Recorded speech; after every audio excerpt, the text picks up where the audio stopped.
Hello friends, मैं राय आप सभी का राय ऑनलाइन अकेडमी पर हार्दिक स्वागत करता हूं। तो फ्रेंड्स, आप कैसे हैं है ना। तो आपकी पढ़ाई आपकी कैसी चल रही है कमेंट में जरूर बताइएगा। तो आई होप हम उम्मीद करते हैं कि आपका पढ़ाई और आप अच्छे तरह से क्लास को ज्वाइन कर रहे होंगे ना। तो चलिए आज को हम लोग फ्रेंड्स आज हम लोग क्या पढ़ेंगे। आज हम लोग फ्रेंड्स पढ़ेंगे जैन फिलोसफी यानी जैन धर्म जैन दर्शन को आज पढ़ेंगे। तो चलिए हम लोग स्टार्ट करते हैं। हिस्ट्री में आपका क्या तो महाजनपद काल का हम लोग पढ़ धार्मिक जीवन जैन दर्शन हम लोग क्या आज पढ़ेंगे जैन दर्शन जैन फिलोसफी। तो सबसे पहले जैन धर्म देखिए। जैन धर्म तो आपको जैन धर्म के जितने भी 24 तीर्थंकर हुए और 24 में जो इम्पोर्टेंट हुए सभी को हम लोग पढ़ चुके थे। आज हम लोग क्या पढ़ेंगे तो जैन धर्म पढ़ेंगे। और जैन धर्म का जैन फिलोसफी यानी जैन धर्म का क्या साहित्य क्या फिलोसफी दर्शन क्या दर्शन शास्त्र क्या कहता है जैन धर्म को। चलिए हम लोग जो स्टार्ट करते हैं। पहला आपका जैन धर्म किस पर आधारित है तो जैन धर्म आपका आधारित है अनेकवाद का। अनेकावाद जैन धर्म किस पर आधारित है तो अनेकावाद, सयादवाद और किस पे सापेक्षतावाद। जैन धर्म किस पर आधारित है तो अनेकावाद, सयादवाद और सापेक्षतावाद। तो सबसे पहले आपको प्रश्न दिमाग में प्रश्न आ रहा होगा कि सर अनेकावाद क्या है, सयादवाद क्या है और क्या है सापेक्षतावाद क्या है। तो देखिए किसी भी चीज को देखने के लिए यानी अलग अलग गुण यानी अलग अलग तरीके से आप देख कर किसी भी चीज को सही और गलत को गलत कह सकते हैं। एग्जाम्पल से देख लीजिए। मान लीजिए कि यानी कहने का सेंस क्या हुआ अनेकावाद से पहले सबसे पहले अनेकावाद समझिए। अनेका मतलब अनेक यानी किसी भी वस्तु को यानी किसी भी चीज को देखने के लिए अनेक गुण होना चाहिए। उसी को हम लोग क्या कहते हैं अनेकावाद। एग्जाम्पल से आपको समझाऊंगा जिससे आपका कंसेप्ट क्लियर हो जाएगा। देखिए एक देख लीजिए आपका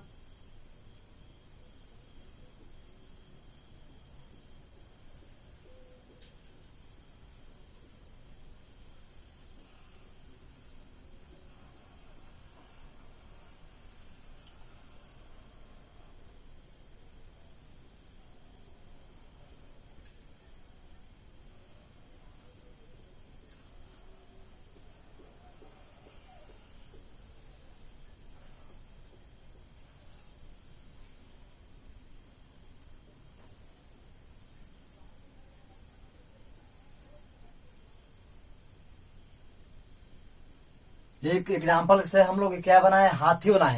एक एग्जाम्पल से देखिए एक हाथी है और एक अंधा व्यक्ति है और अंधा व्यक्ति के पास है ना जो अंधा पूर्व से पूरे तरीके से माने वो कभी एक देख नहीं सकता। और अंधा व्यक्ति के पास एक हाथी गया और हाथी को उसको बोले कि देखो तो क्या है। तो एक अंधा व्यक्ति ने क्या छुआ एक इसको छुआ यानी हाथी के पूंछ को छुआ। तो हाथी को पूंछ को छुआ तो कह रहा है कि रस्सी है। वो केवल क्या छुआ तो हाथी के मतलब उसको बताया हम लोग कि नहीं बताए यानी उसको नहीं बताया कि क्या है यानी उसको छू कर बताना। चूंकि अंधा तो उसको देखते बता नहीं सकता तो उसको क्या तो पूछ कर छुआ तो कह रहा कि रस्सी है। दूसरा अंधा व्यक्ति छुआ किसको तो इसको सूंड को छुआ तो ये कह रहा कि सांप है। चूंकि मोड़ा हुआ है तो उसको लग रहा कि सांप है। एक अंधा व्यक्ति और किसको छुआ तो पैर को छुआ तो कह रहा कि खंभा है पिलर खड़ा है। और एक व्यक्ति का है कान है इस तरह से आपका कान है। एक व्यक्ति कान को छुआ तो उसको चौथा व्यक्ति क्या कह रहा है यानी चौथा अंधा व्यक्ति क्या कहता है कि हाँ ये क्या है तो पंखा है यानी।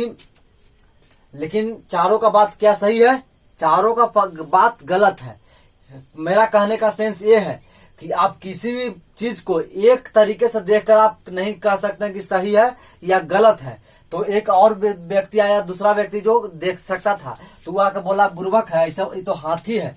तो कहा कि हाथी वो कभी व्यक्ति नहीं देखा कब मानी कोई अंधा व्यक्ति अगर नहीं देखा हो किस है ना एक अगर पूछ को छू के कह देगा कि हाथी है पैर को छू कर नहीं कह सकता। यानी किसी भी एक अंग को यानी एक गुण को छू कर यानी एक गुण को देख कर नहीं कह सकता है कि क्या है यानी उस चीज को सही कह सकता है। मैंने कहने का सेंस है कि किसी भी वस्तु को देखने के लिए अनेक गुण होते हैं उसी को हम लोग क्या कहते हैं अनेकावाद।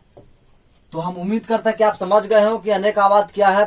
तो मैंने मान लीजिए कि कोई व्यक्ति क्या किया कि व्यक्ति इसको पैर को छुआ और पैर को छू के कह रहा कि खंभा है। शायद अगर शायद उसी में जोड़ दे, खाली अगर कह रहा है कि डायरेक्ट मान ली कह रहा है कि अंधा व्यक्ति कह रहा है कि केवल पैर है, यानी केवल एक खंभा है, तो गलत है, यानी तो गलत यहाँ क्या है। अगर कोई व्यक्ति कह रहा है केवल खंभा नहीं शायद खंभा है, अगर उसमें शायद जोड़ दे, उस शब्द में केवल और शायद का खेल है, अगर शब्द में केवल जोड़ दे तो आपका गलत हो जाएगा, लेकिन उसी शब्द में शायद जोड़ देगा, बोलेगा कि शायद ये खंभा है, शायद हो भी सकता है और न भी हो सकता है, तो उसी को कहने का बात शायद से ही हम लोग क्या निकला, शायद बात। और तुलना करना पड़ेगा, यानी सापेक्षता, रिलेटिव, तो ये आपका क्या होगा, सापेक्षता बात है ना। तो आप लोग समझ गए हो कि जैन धर्म किस पर आधारित है, तो जैन धर्म शायदवाद, अनेकावाद और सापेक्षतावाद पर आधारित है। तो आपका हो गया क्लियर। उसके बाद हम लोग देखेंगे आत्मा। तो देखिए जैन धर्म के अनुसार आत्मा है, लेकिन आपका जैन धर्म के अनुसार जैन धर्म आत्मा में विश्वास रखता है ना, ये आपका आत्मा में विश्वास रखता है। जैन धर्म क्या है, तो आत्मा में विश्वास रखता है, लेकिन आपका बौद्ध धर्म पढ़ा है तो बौद्ध धर्म क्या आत्मा में विश्वास रखता है, अगर कमेंट में बताइए। तो नहीं, जैन धर्म मानता है आत्मा में विश्वास, लेकिन आपका कौन, बौद्ध धर्म का आत्मा पर विश्वास नहीं करता है। बौद्ध धर्म कहता है कि कोई आत्मा नहीं होता, अगर अच्छा कर्म करेगा तुमको अगले जन्म में अच्छा यानी कि अच्छे पद पर यानी कि अच्छे चीज में जन्म होगा, लेकिन अगर खराब कर्म करेगा तो तू नीच जीव में जन्म होगा, है ना। यानी कौन कहता है, बौद्ध धर्म। लेकिन जैन धर्म क्या कहता है, आत्मा में विश्वास करता है ना। यानी आत्मा में विश्वास कौन करता है, जैन धर्म। तो जैन धर्म किस पर, आत्मा में विश्वास करता है। जैन धर्म के अनुसार आत्मा, जैन धर्म इतने नहीं, जैन धर्म के अनुसार आत्मा तो जनरली लोग क्या कहता है कि आत्मा सजीव में होता है, लेकिन जैन धर्म क्या कहता है कि जैन धर्म आत्मा सजीव और निर्जीव दोनों में होता है। देखिए यहां समझिएगा, आत्मा किस में होता है, तो सजीव और निर्जीव, सजीव और निर्जीव दोनों में होता है। कौन कहता है, आत्मा। आपका जैन धर्म कहता है कि सजीव और निर्जीव दोनों में आत्मा। सजीव में देख लीजिए कैसा आत्मा होता है, तो मान लीजिए कोई अगर व्यक्ति है, अगर उस व्यक्ति को मरने तक हो गया, यानी मरने से पहले अगर उस डॉक्टर के यहाँ गया और डॉक्टर उसको इलाज करके मतलब उसको सही कर दिया, तो उसके अंदर आत्मा है। अगर उसके अंदर से नहीं, उस व्यक्ति के अंदर से आत्मा निकल गया, तो आप कितनों डॉक्टर कितनों बड़ा पैसा लगा, कितनों पैसा फेंक दीजिए, यानी कितना भी पैसा लगा दीजिए, तो आत्मा अगर निकल चुका है तो उसको कोई द्वारा जीवित नहीं कर सकता, यानी कि तो ये तो जीवित में हुआ। लेकिन निर्जीव वस्तु में, निर्जीव में आपका देख लीजिए घर हो गया, पिलर देख लीजिए ऊपर, यानी ये आपका मार्कर हो गया, यानी कुछ भी चीज निर्जीव में देख लीजिए। तो एग्जाम्पल से निर्जीव में आपको समझाता हूँ, निर्जीव में भी आत्मा होता है। कैसे, तो आप एक एग्जाम्पल समझिए। मान लीजिए कि आपका एक मोबाइल है, क्या है, आपका एक मोबाइल फोन है, और मोबाइल फोन आपके छत पर से नीचे गिर गया, तो आपका जाहिर सी बात है उसको फूट गया, क्या डिस्प्ले फूट गया या फिर टर्च फूट गया, तो आप दुकान में जाकर क्या कहिए कि हमारा बना दीजिए, तो आपका उसमें आत्मा जीवित है, तब वो बना पाएगा। लेकिन वही मोबाइल किसी ट्रक या किसी गाड़ी के चक्का के पहिया के अंदर आ गया और चूक हो गया, और उस मोबाइल को अगर आप किसी कंपनी यानी रिपेयर शॉप में अगर आप कहिए कि इसको बना दीजिए, तो नहीं बनाएगा। यानी कहने का सेंस होगा कि अगर आत्मा निकल गया तो उसको जीवित नहीं, दोबारा जीवित नहीं कर सकता है। और आत्मा है तो आप जीवित कर सकते हो। यानी कि आत्मा किस में होता है, सजीव और निर्जीव दोनों में होता है। मान लीजिए मार्कर है, तो मार्कर में मान लीजिए तोड़ दिए, मैंने इसको तोड़ दिए, तो इसमें इंक तो बचेगा, तो इंक से भी हम लोग लिख सकते हैं। यानी कि इसमें अभी आत्मा है, लेकिन इसको बुकनी के मतलब तोड़ के एकदम क्रश करके एकदम छोटे छोटे टुकड़ा में बदल दिए, तो क्या इसमें आत्मा बचा, नहीं। यानी कहने का सेंस हुआ कि जैन धर्म के अनुसार आत्मा किस किस में है, तो आत्मा सजीव और निर्जीव दोनों में है। और आत्मा है ना, ये आत्मा पुद्गल के आवरण से छिपा हुआ है। जैन धर्म कहता है कि आत्मा है जो पुद्गल के आवरण से, पुद्गल का अर्थ हुआ कर्म के आवरण से, यानी कि पुद्गल है जो कर्म के, आत्मा है जो कर्म के है ना आवरण से ढका हुआ है। कैसे, अगर आप अच्छे कर्म कीजिएगा तो है ना, तो अगर अच्छे जीव में यानी उच्च जीव में जन्म होगा, खराब कर्म कीजिएगा तो नीच जीव में होगा, है ना। यानी कि आत्मा किस पर है, तो पुद्गल के आवरण से ढका हुआ है। तीसरा आपका एक देख लीजिए, जैन धर्म क्या मानता है, तो जैन धर्म कर्म और पूर्व जन्म में विश्वास करता है, यानी पूर्व जन्म में विश्वास करता है। तो ये किसके सिमिलर है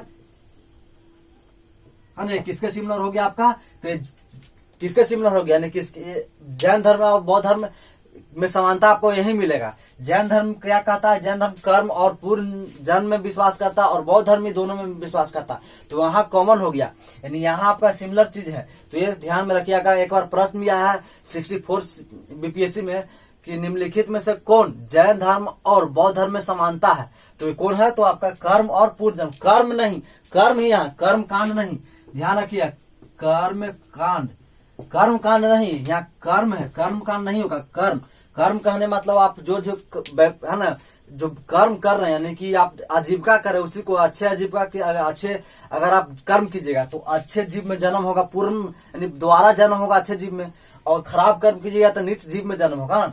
उसके बाद आपका देख लीजिए, तो आपका क्लियर हो गया कौन, आत्मा। अब हम लोग देखेंगे ईश्वर। ईश्वर, तो देखिए जैन धर्म के अनुसार ईश्वर में विश्वास नहीं रखता, यानी जैन धर्म क्या है, तो अनिश्वरवादी है।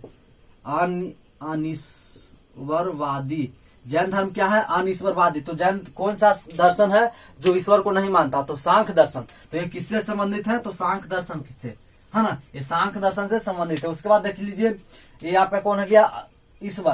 तो जैन धर्म कहता है कि जैन धर्म सृष्टि का, जैन धर्म के अनुसार सृष्टि के निर्माण और संचरण, सृष्टि के क्या, देखिए आपका सृष्टि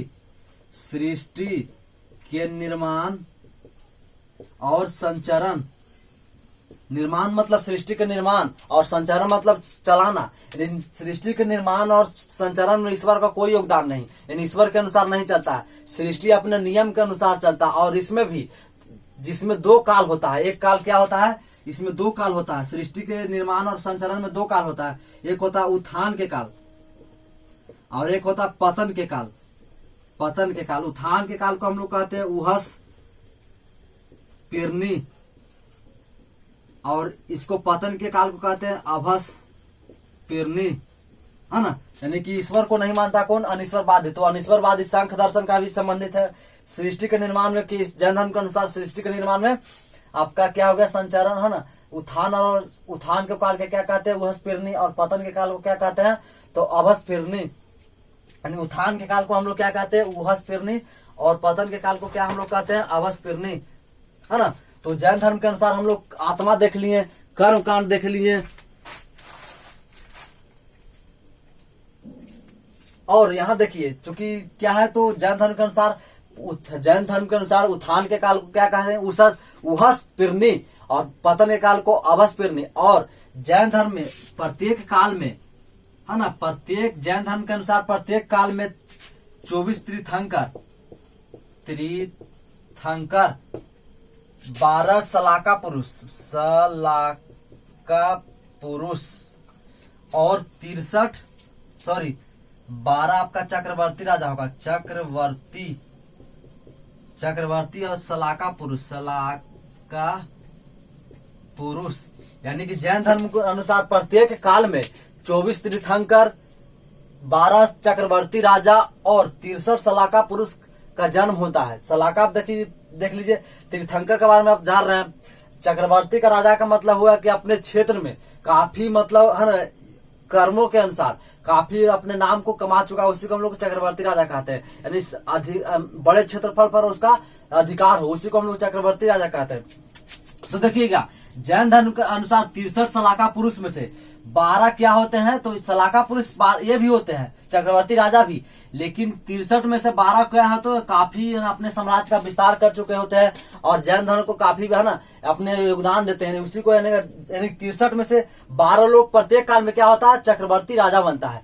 तो जैन धर्म के अनुसार देख लिए कि जैन धर्म के प्रत्येक काल में क्या होता है, 24 तीर्थंकर, 12 चक्रवर्ती राजा और 63 सलाका पुरुष का जन्म होता है। अब हम लोग देखेंगे जैन धर्म के त्रिरत्न। पहला हो गया, देखिए, सम्यक ध्यान, इसी को दर्शन भी आपको कहीं कहीं मिलेगा। दूसरा हो गया आपका सम्यक ज्ञान। तीसरा सम्यक आचरण। जैन धर्म के त्रिरत्न कौन कौन है, सम्यक ध्यान, इसी को आपको सम्यक दर्शन भी यानी देखना। उसके बाद सम्यक ज्ञान और सम्यक आचरण। एक बार ऐसा देखिए, प्रश्न आपको यही रहेगा, जो पढ़ाए वही रहेगा, लेकिन आपको यूटर्न क्या मारेगा। देखिए प्रश्न कहता है, आपको पूछेगा कि निम्नलिखित में से कौन जैन धर्म के त्रिरत्न नहीं है, और ऑप्शन दे देगा सम्यक ज्ञान, सम्यक ध्यान, सम्यक आचरण और सम्यक आजीविका। तो सम्यक आजीविका किसका है, तो बौद्ध धर्म का है ना, तो ये बौद्ध धर्म का है, तो ध्यान में रखिएगा। तो ये है ना, उसके बाद हम लोग देखेंगे जैन धर्म के 5 महाव्रत है, यानी 5 चीज को मानना जरूरी है। पहला आपका जैन धर्म में अहिंसा, दूसरा हो गया अमृता, तीसरा हो गया अपरिग्रह, चौथा हो गया आपका असत्य, और 5वां आपका हो गया ब्रह्मचर्य। जैन धर्म के 5 महाव्रत हैं। इसको जैन धर्म में अगर आप मानिएगा तो जैन धर्म के अनुसार 5 बातों को मानना जरूरी है। अहिंसा, अहिंसा कहने का अर्थ क्या हुआ कि हत्या नहीं करना, और जैन धर्म में सबसे बल किस पर अधिक बल दिया गया है, तो जैन धर्म में अहिंसा पर ही सबसे अधिक बल दिया गया है। दूसरा हो गया अमृता, पहला क्या हो गया अहिंसा, पहला आपका अहिंसा हो गया, दूसरा अमृता, तीसरा आपका क्या हो गया, तीसरा अपरिग्रह है ना, तो अहिंसा मतलब हत्या नहीं करना। अब ये क्या हो गया अमृता मतलब झूठ नहीं बोलना, क्या, तो झूठ नहीं बोलना। अपरिग्रह मतलब धन संग्रह नहीं करना, धन को नहीं रखना है, झूठ नहीं बोलना है ना। और क्या असत्य मतलब चोरी नहीं करना है, चोरी नहीं करना। ब्रह्मचर्य मतलब होता है इंद्रियों पर नियंत्रण, यानी इंद्रियों पर नियंत्रण अगर कर लिए तो इसी को हम लोग क्या कहते हैं, ब्रह्मचर्य जिंदगी। तो ये आपका जैन धर्म के 5 महाव्रत है, इसको आपको लिख लेना है। तो हम लोगों ने पूरे डिटेल रूप से जैन फिलोसफी को पढ़ लिए, जैन दर्शन को पढ़ लिए। तो यहाँ से आपका प्रश्न किसी भी एग्जाम में है ना, आपका जैन दर्शन से आपका बाहर नहीं आने वाला, किसी भी पीसीएस, किसी भी स्टेट का पीसीएस दे दीजिएगा। तो अब हम लोग लिखेंगे इसको, तो लिखिए हेडिंग में जैन दर्शन, जैन दर्शन लिखिए, लिखिए जैन धर्म सयादवाद, अनेकावाद और सापेक्षतावाद पर आधारित है, और सापेक्षतावाद पर आधारित है। उसके बाद हेडिंग में लिखिए आत्मा, आत्मा लिखिए, आत्मा लिखिए। जैन धर्म के अनुसार लिखिए जैन धर्म आत्मा में विश्वास रखता है, आत्मा में विश्वास करता है, आत्मा में विश्वास करता है। उसके बाद लिखिए जैन धर्म के अनुसार डैश देखिए, जैन धर्म के अनुसार आत्मा सजीव और निर्जीव दोनों में होती है, सजीव और निर्जीव दोनों में होती है, सजीव और निर्जीव दोनों में होती है। उसके बाद अगला डैश देख लिखिए आत्मा, जैन धर्म के अनुसार आत्मा पूदगल के आचरण से ढका होता है, पूदगल के आचरण से ढका होता है, पूदगल के आचरण से ढका होता है। उसके बाद डैश देके लिखिए जैन धर्म कर्म और पूर्व जन्म को मानता है।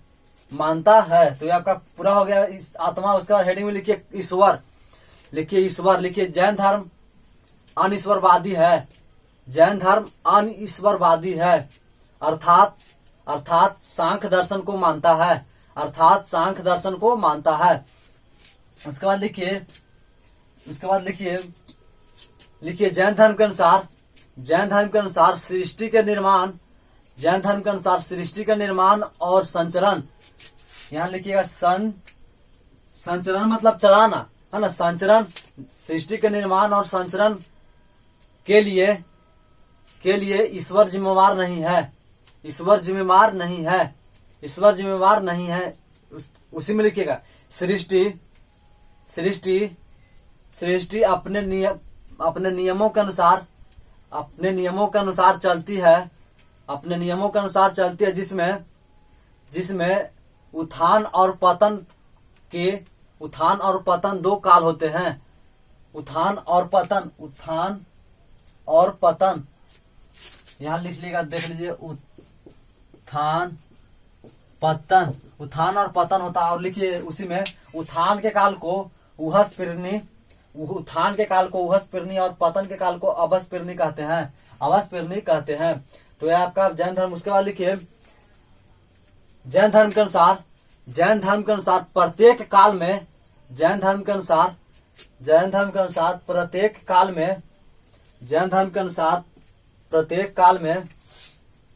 काल में 24 तीर्थंकर 12 चक्रवर्ती राजा 12 चक्रवर्ती राजा और 63 सलाका पुरुष होते हैं, और 63 सलाका पुरुष होते हैं। तो आपका ईश्वर भी कंप्लीट हो गया। उसके बाद लिखिए जैन धर्म के हेडिंग में जैन धर्म के त्रिरत्न, जैन धर्म के त्रिरत्न लिखिए। पहला लिखिए सम्यक ज्ञान, या इसी को दर्शन कहते हैं, यानी देखना।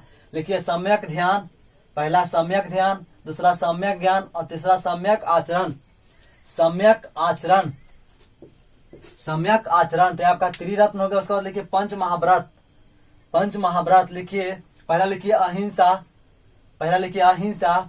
उसके बाद लिखिए अहिंसा में भी लिखिए सब दस देखे सब जैन धर्म में सबसे अधिक बल, जैन धर्म में सबसे अधिक बल अहिंसा पर दिया गया है, अहिंसा पर दिया गया। उसके बाद लिखिए अमरीसा, अमरीसा। और तीसरा लिखिए अपरिग्रह, अपरिग्रह। चौथा लिखिए असत्य, और पांचवा ब्रह्मचर्य, पांचवा ब्रह्मचर्य। तो ये आपका होगा, देख रहे हैं ये पहला से लेकर चौथा तक जो जैन धर्म के कौन 23वें तीर्थंकर कौन है, पार्श्वनाथ, वो दिए हैं। और ये कौन दिया है, महावीर।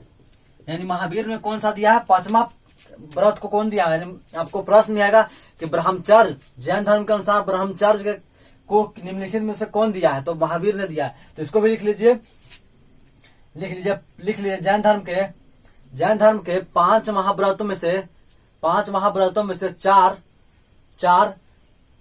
पार्श्वनाथ ने दिया है, तथा पांचवा महाव्रत ब्रह्मचर्य, तथा पांचवा महाव्रत कौन है, तो ब्रह्मचर्य महावीर ने दिया है।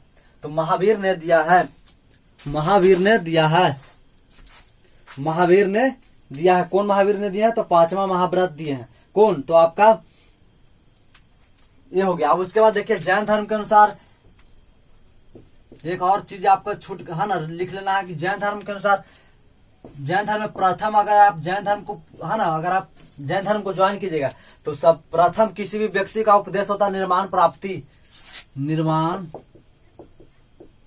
निर्माण प्राप्ति है ना। और निर्माण प्राप्ति किसे, समाधि विधि द्वारा। समाधि विधि मतलब हो ना, यानी कि समाधि मतलब पूरे अपने इस तरह से आपको देखने में लगेगा कि वो मर चुका है, यानी समाधि विधि द्वारा, या संलेख विधि आपको कहीं मिलेगा, संलेख विधि। तो इसको भी लिख लीजिए। लिखिए 10 देखे जैन धर्म में प्रथम, जैन धर्म के अनुसार जीवन के प्रथम उपदेश निर्माण प्राप्ति है, जिसमें समाधि विधि और संलेख विधि का उल्लेख है, संलेख विधि का उल्लेख है। तो ये आपका पूरा जैन फिलोसफी खत्म हो गया। और आपका नेक्स्ट क्लास में हम लोग पढ़ेंगे कौन सा आपका जैन संगीति, यानी कि संगीति यानी कहाँ कब बैठक हुआ नहीं हुआ ना, उसके बाद ये आपका क्लियर होगा। तो आज का क्लास हम लोग यहीं पे रहने देते हैं। क्लास हमारा कैसा लगा जरूर कमेंट में बताइएगा। अगर अच्छा लगा तो अधिक से अधिक शेयर कीजिए, चैनल को सब्सक्राइब कीजिए। तो फिर मिलेंगे हम